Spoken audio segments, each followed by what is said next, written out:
One illustration for that is my great-great-grandfather was standing in front of a tree, and he had his hands up, and there was an anthropologist was observing him and learning from him, Yeah. and he wrote some stuff down, and he said, my great-great-grandfather said, "What did you write down?"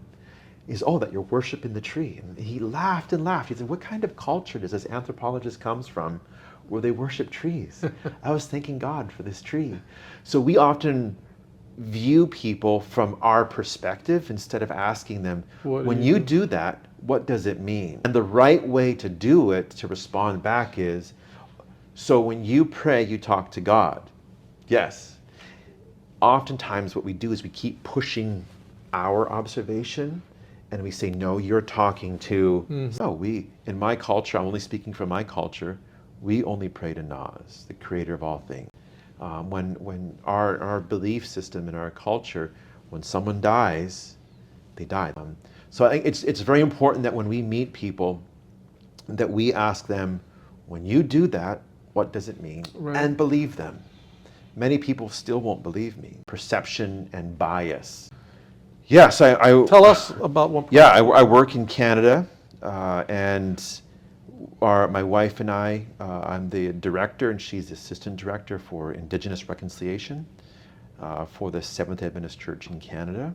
So we specifically my interest is equipping and mobilizing Indigenous people to do this work, to help reconcile the wrongs that were done in the past, to help teach and go back into their communities.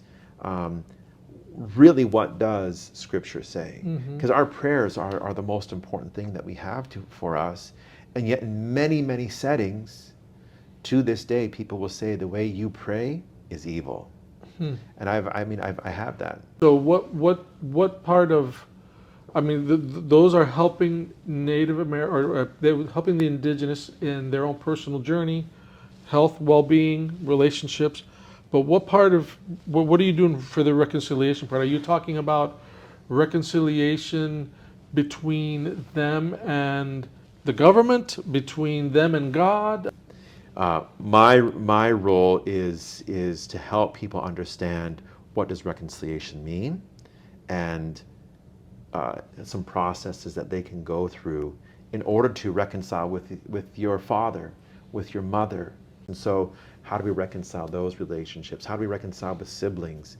How do we reconcile with our neighbor? How do we reconcile with ourselves?